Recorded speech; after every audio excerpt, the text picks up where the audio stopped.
Usa ka retired colonel sa Armadong Kusog sa Pilipinas o kasamtangang security officer sa usa ka kumpanya ang nasikop sa mga operatiba sa National Bureau of Investigation NBI 7. Ani ang report. Hulagway lang ni retired Lieutenant Colonel Edwin Laisi sa Philippine Army o kasamtangang security officer sa usa ka kumpanya ang gipakita sa National Bureau of Investigation atol sa press conference kaganinang hapon. Nasikop siya niadtong Enero 13 subay sa search warrant sa sakyanan ni Laisi diin nakuha ang armas, mga cellphone ug ubang mga ebidensya.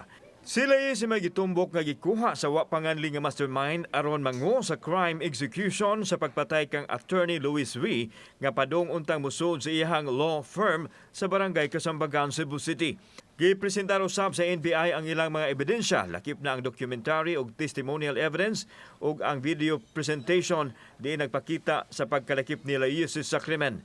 Gipakita sa NBI ang hanay sa panghitabo diin gigamit ang sakyanan ni Laisi nga ana mismo palibot sa crime scene. Ang sakyanan mao gigamit ni Laisi dihang nadakpan siya sa masakop sa NBI 7 diin pareho og plate number sa nakita sa CCTV grab photo. Suma ni Attorney Rinan Oliva, ang direktor sa NBI 7, nga gisuka ni Edgar Peralta nga una nilang nasikop si Laisi nga maoy nangu sa paghimo sa krimen. Ang pamahayag ni Peralta maoy gibasihan usab sa search warrant nga gi-issue sa korte.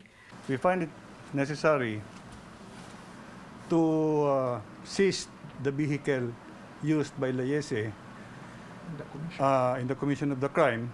That includes the place where the meeting was made by Peralta and his co-conspirators, of course, in the presence of Laisi. He was, as I said before, based on the weak case, he was the contractor. He was the one who was hired to do the planning and execution in the killing.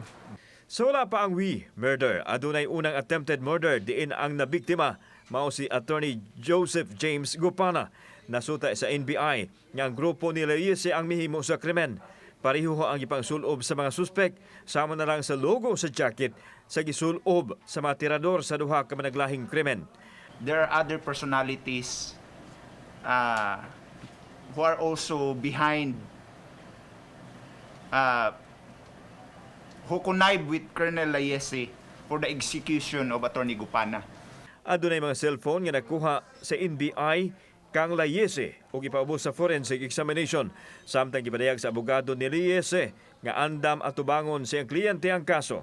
My client has the right to be proven innocent until proven otherwise. So as of this moment, we will not give any comment. We will face the charges in due time. Aduna pay laing upat ka mga kauban sa krimen ang dakpununon sa mga operatiba sa National Bureau of Investigation. Kauban si Marlon Melgaso. Ako si Alan Domingo. Balitang Bisdak.